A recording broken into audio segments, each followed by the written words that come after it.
오늘은 비가 많이 올 것 같습니다. 뭐 이번 주 내내 뭐 장마라고 하니까 당분간은 우산을 계속 들고 다니는 게 좋을 것 같습니다.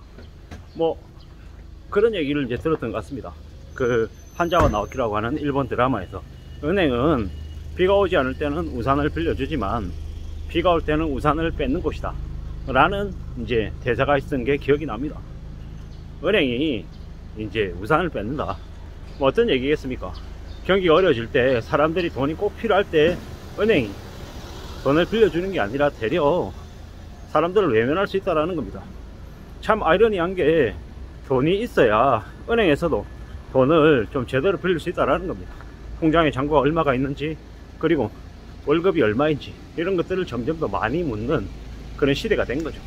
예전에는 뭐 감정 가격이 뭐 10억이 되는 20억이 되는 아파트를 가지고 있다라고 하면 그 아파트를 담보로 해서 대출을 받을 수 있었습니다. 뭐 금리도 괜찮게 받고 뭐 자산을 얼마나 가지고 있느냐에 따라서 달라졌다라는 거죠. 근데 이제 최근에는 이제 그 분위기가 바뀌어 가고 있죠. 월소득이 얼마냐, 직업이 뭐냐, 직장은 얼마나 다녔냐, 이런 것들이 이제 점점 더 좀 더 중요한 그런 지표로 바뀌어 가고 있다라는 겁니다. 뭐 제가 이제 아는 지인도 이제 최근에 전세금을, 세입자 전세금을 돌려줘야 되다 보니까 뭐 이제 은행에서 이제 대출을 해야 되는 상황이라서 한 3억 정도를 빌려로 갔다는 거죠. 그랬는데 이제 나이 드신 이제 한 아주머니는 들어오자마자 이제 청원 경찰이라고 하죠. 그 은행을 지키고 있는 경찰, 그 아주머니를 보자마자 바로 데리고 그냥 지점장실로 바로 가더라는 겁니다. 근데 본인은 어떻게 됐냐, 한참 기다렸다가 창고에 갔더니 이제 거기 창고에 있는 직원이 되게 떨떠름하게 얘기하더라는 거죠. 직업이 뭐예요, 뭐 연소득이 얼마예요, 어쩌고 저쩌고 얘기하니까 이제 제가 아는 이제 그 지인이 최근에 이제 회사를 그만두고 이제 창업을 했죠. 그러다 보니까는 대출할 수 있는 금액 자체가 되게 적은 거예요. 그 은행에서 뭐라고 얘기하냐, 그럼 와이프분은 뭐 하시냐, 와이프의 소득이 얼마인 줄 아냐, 이제 와이프 회계사일 것 같고 연봉은 뭐 억 이상인 것 같다, 그렇게 얘기하니까 반응이 조금 달라지더라는 거죠. 와이프의 신용을 담보로 해가지고 대출 받는 게 가능할지 어떨지 좀 따져보겠다, 이렇게 얘기를 하더라는 거죠. 이제 점점 분위기가 바뀌어가는 거죠. 이제 우리가 기존에 많은 사람들이 얘기할 때 경제적인 자유, 부자 이런 거 얘기하면서 구질구질하게 직장생활 오래 하면 나중에 회사가 너의 미래를 보장해 줄 줄 아느냐, 이렇게 얘기하면서 많이 꼬드겼습니다. 주식하라고, 뭐 부동산 투자하라고, 코인하라고 많이 꼬드겼죠. 근데 뭐 회사가 개개인의 삶을 책임져 주지 않는 건 맞습니다. 뭐 철저하게 개인도 회사를 이용하는 거죠. 뭐 창업을 하면 자기가 스스로 자기의 일을 지정하고 돈을 들여서 이제 안정적인 이제 소득을 만들어 내려고 창업을 하는 거잖아요. 뭐 자영업이든 사업이든 뭐 표현이 어떻든 간에 말이죠. 근데 이제 직장이라고 하는 것은 우리의 노동력을 이제 팔아서 이제 소득을 이제 벌어들이는 곳이 이제 직장이라는 곳이죠. 그런 직장에서 이제 오래오래 살아남는 게 참 쉽지 않죠. 뭐 저도 이제 40대 후반인데 이제 이 나이까지 직장에 머무르는 것 자체가 쉽지 않습니다. 뭐 공기업이나 공무원 사회가 아니고서는 나이가 들어서 자리를 지키고 있다는 것 자체가 어렵다는 거죠. 뭐 저도 제가 속해 있는 회사에서 제 나이가 어느 정도에 속할까, 뭐 따져보면 뭐 최근에 좀 나이 든 사람들이 예전보다는 좀 더 많이 보이는 건 사실입니다. 하지만 실제로는 어땠냐, 실제로가 아니라 몇 년 전만 해도 어땠냐, 제가 회사에서 손에 꼽히는 나이였습니다. 뭐 직원이 한 800명 되면 제가 못해도 한 20명 안에 들어갔다라는 거죠.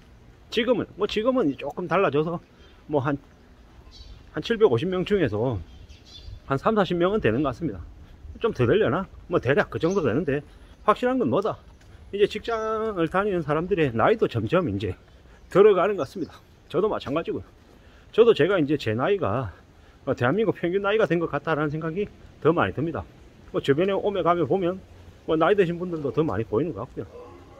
확실한 건 점점 나이가 들면 들수록 좀 더 보수화되는 것 같고, 좀 더 이제 새로운 것을 추구하기보다는 기존의 것을 유지하고 관리하고 보호하려는 그런 마음들이 더 많이 드는 것 같습니다. 새로운 사람을 만나는 것도 좀 꺼려지고요. 왜 그러겠습니까? 이 복잡하고 불안하고 뭐 언제든지 뒤통수 맞을 수 있는 사회가 대한민국 사회이기 때문인 것 같습니다. 아주 가까이에 지내던 오랫동안 회사 동료로, 선배로, 후배로, 동기로 지내던 이들이 나를 이제 대놓고 사기치려고 하는, 우리를 뒤통치는 이들이 너무 많죠. 세상이 왜 그렇게 됐나, 염치가 없어졌나, 양심이 없어졌나, 이런 생각들도 많이 듭니다. 확실한 건 뭡니까? 당하지 않기 위해서 좀 더 애를 써야 되는 것, 좀 더 보수적으로 사는 것 말곤 길이 없는 것 같습니다. 우리의 삶이 어쩌다 이렇게 됐나 라고 생각해 보지만, 뭐 어떨 때 보면 과거에도 그랬고 지금도 그렇고 미래도 그럴 것 같습니다. 한국이라고 하는 것만 그런 건 아닌 것 같고, 뭐 다른 나라든 다 마찬가지 같습니다. 결국엔 경제적인 문제 때문인 건데 한국이 조금 더 심한 건 사실이죠. 그러니까 뭐 해외에서 미국이든 유럽이든 어디서 동남아든 한국이 제일 조심하라 그러죠.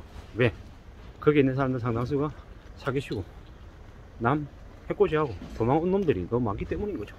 우리의 삶이 참 좀 별난 것 같습니다.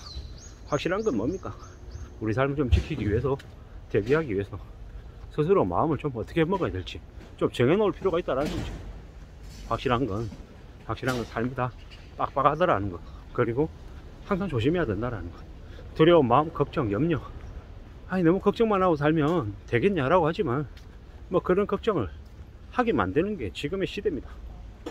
가계부채고 정부부채고 기업부채고, 뭐 지금 정부가 하는 모습들을 봐도 그렇고 이래저래 우려가 더 드는 게 사실이죠. 뭐 각자 도생해야 되고 스스로 살 길을 만들어 가야 되고 헤쳐나가야 되고, 뭐 고민하고 판단하고 움직이고 하는 것들이 많이 필요하더라는 겁니다. 잘 따져볼 필요가 있다, 잘 생각해야 된다 라는 생각들이 많이 듭니다. 이런 생각 저런 생각 별 생각이 다 드는데, 뭐 제가 드리는 얘기는 항상 뻔하고 당연한 얘기밖에 없습니다. 건강 챙겨야 된다, 건강을 기반으로 해가지고 내 몸을 가지고 오래오래 일할 수 있는 국리를 해야 될 것 같다. 그게 첫 번째인 거고, 난 빚지지 않아야 되겠다, 그리고 사기당하지 않아야겠다. 또 하나 추가를 드린다면 철저히 공부해서 내 책임 아래에서 뭔가를 해야겠다라는 거죠. 그 뭔가가 무엇이 될지는 각자에 따라 다른 거죠. 저는 좀 책을 써야겠다는 생각을 계속 하는데 자꾸 미뤄집니다. 하지만 이 영상을 빗대서 또 말씀을 드리면, 제 루틴한 제 고정 시간을 좀 꼭 확보해야 되겠습니다. 뭐 칼럼을 뺏겨 쓰는 것들은 이미 저한테 이제 루틴이 됐습니다. 일상이 됐습니다. 그와 더불어서 글을 쓰는 시간을 하루에 30분, 퇴근하고 집에 와서 30분은 꼭 그 글 쓰는 시간으로 확보해야겠다는 생각을 다시 한번 해봅니다. 왜? 그렇게 해서 제 책임 아래 제가 할 수 있는 뭔가를 계속 해야 나중을 또 바랄 수 있지 않겠냐라는 거죠.